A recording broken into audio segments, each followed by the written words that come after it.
ఆరోగ్యవంతమైన వాతావరణంలో తయారు చేయబడిన కమ్మని ఊరగాయలు, పొడులు, వడియాలు మరియు అప్పడాలు Jandhyala foods. Advocates bar associations అన్నీ ఉన్నాయి, చాలా మంది అడ్వకేట్స్ యూనియన్స్ ఉన్నాయి. ఏంటి మీ కోర్స్ ఆఫ్ యాక్షన్ ఏంటి? ఎందుకంటే దీన్ని ఇప్పుడు ఎలక్షన్స్ సమయం కాబట్టి విపక్షాలు చేసేటువంటి ప్రతి విమర్శని ఎన్నికల కోణంలోనే చూస్తున్నారు. సో ఇందులో ఉన్నటువంటి లాజిక్ని ఏ విధంగా ముందుకు తీసుకెళ్తారు? ఎలక్షన్స్కి 3 నెలల ముందు 4 నెలల ముందు ఈ యొక్క చట్టాన్ని వెలుగులోకి రావడం జరిగిందండి. దాని మీద ఆంధ్రప్రదేశ్లో ఉన్న ప్రతి బార్ అసోసియేషన్ కూడా టెంట్లు వేసి, రిలే నిరాహార దీక్షలు చేసి, వంట వర్కులు చేసి, ధర్నాలు చేసి, ఊరేగింపులు చేసి, వినతి పత్రాలు సమర్పించి ఇన్ని చేశారండి. మా యొక్క బ్యాడ్ లక్ ఏంటంటే మా పిఠాపురంలో మేము కూడా చేయడం జరిగిందండి.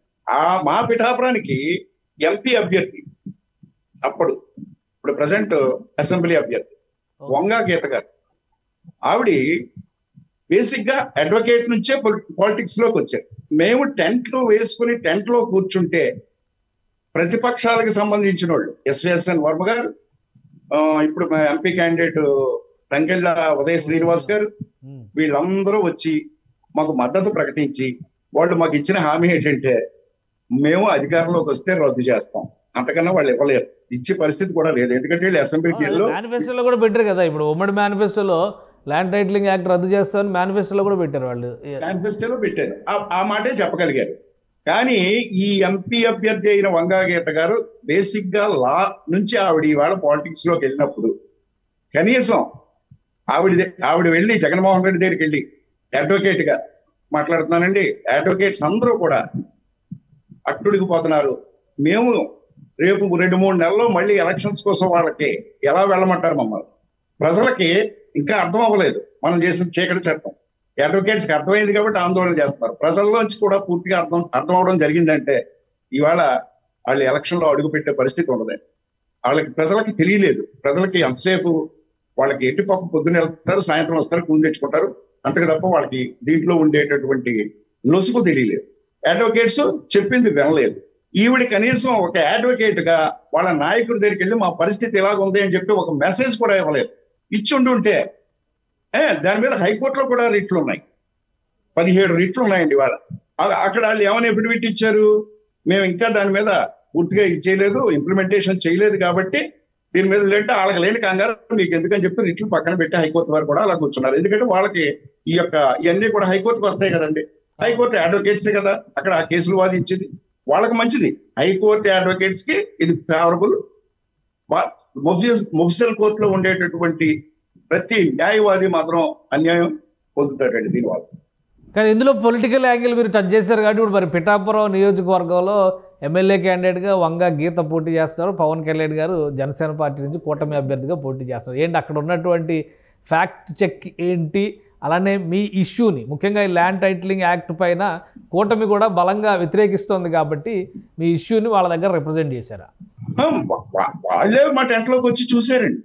ఇప్పుడు పిఠాపురంలో మా టెంట్లోకి వచ్చి మా యొక్క ఒక అరగంట గంట సేపు అక్కడ కూర్చుని వాళ్ళ తాలూకా దీని బాధన ఏంటి అనేది వాళ్ళు చూసి పూర్తి మద్దతు ప్రకటించారు మాకు.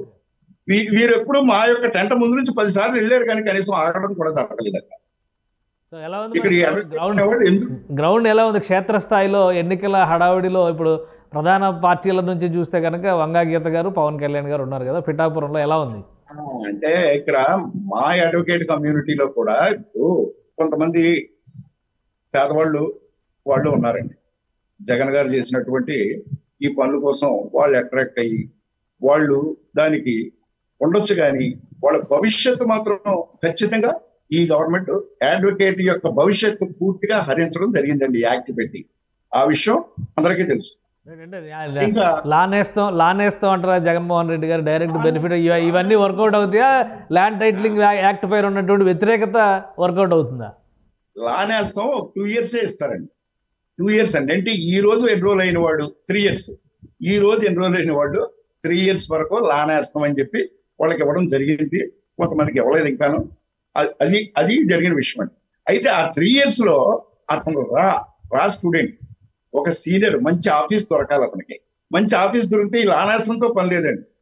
కానీ ఆఫీసులు లేవు, ఏమీ లేవు కాబట్టి జాగ్రత్తగా ఆ కుర్రాన్ని ఎరవేయడానికి అది ఉపయోగపడుతుంది తప్ప వాళ్ళ జీవితంలో పూర్తిగా ఒక భరోసా ఏర్పడడానికి వాళ్ళకి ఇచ్చేయడానికి మాత్రం అది ఉపయోగం లేదండి, అది అనవసరం.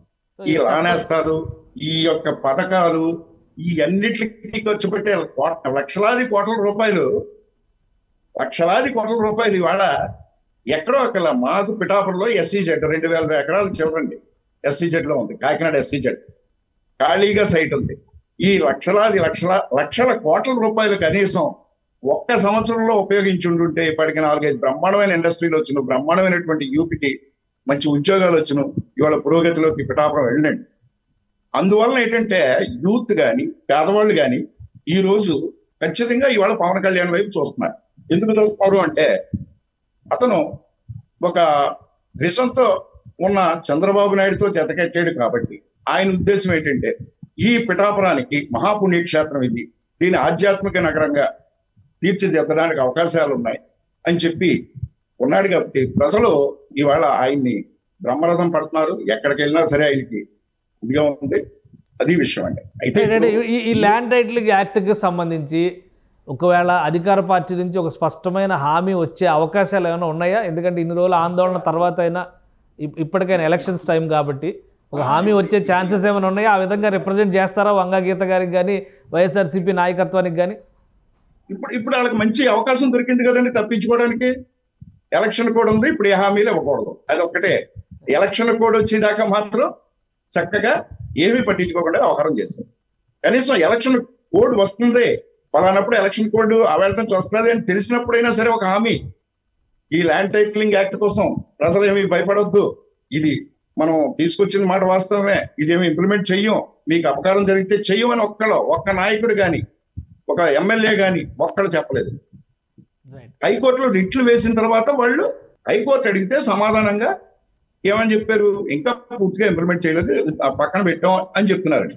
అది రేపొద్దున రెండోసారి వచ్చిన తర్వాత టప్పున వాళ్ళు పొడిచేస్తారు, బాహుబలిలో పొడిచినట్టు. అప్పుడు పరిస్థితి ఏంటి చెప్పండి, పేదోడి పరిస్థితి ఏమైపోతుంది? అది అందువల్ల ఏంటంటే ఈ ల్యాండ్ టైటిలింగ్ యాక్ట్ అనేటటువంటిది మాత్రం మన ఆంధ్రప్రదేశ్కి అవసరం కాదు. నా యొక్క ఒపీనియన్ ప్రకారంగా కూడా ఏంటంటే, నా పర్సనల్ ఒపీనియన్, చెప్పండి, ఒక అడ్వకేట్ గా వాళ్ళ అధినాయకుడి దగ్గరికి వచ్చి వెళ్ళి ఇక్కడ ఈ పరిస్థితిలో ఉంది, గవర్నమెంట్ కి వ్యతిరేకంగా అయిపోతున్నారు, పేదలు అయిపోతున్నారు, అడ్వకేట్స్ అయిపోతున్నారు, కాబట్టి దీని మీద మీరు ఒక వాయిస్ ఇవ్వండి అని చెప్పి ఆవిడ అడగలేదు. కాబట్టి ఆవిడ ఈ ఎలక్షన్ల కోసం మా అడ్వకేట్స్ దగ్గరికి వచ్చి నేను మీతో పాటు అడ్వకేట్నే నేను జిల్లా కోర్టు తెచ్చాను, జిల్లా కోర్టులు ఎవరో ఒక్కరు తేవడం కాదండి, మా జిల్లా కోర్టు మాకు రావడానికి మా పెద్దలు, మా సీనియర్ అహోరాత్రాలు కష్టపడ్డారండి, వాళ్ళ వలన వచ్చాయి మాకు జిల్లా కోర్టు. Right right, thank you Satyanarayana Raju garu మీ అభిప్రాయాల్ని తెలియజేసినందుకు. సుమన్ టీవీలో మీ పర్సనల్ అండ్ బిజినెస్ ప్రమోషన్స్ కోసం కింది నెంబర్కి కాంటాక్ట్ చేయండి.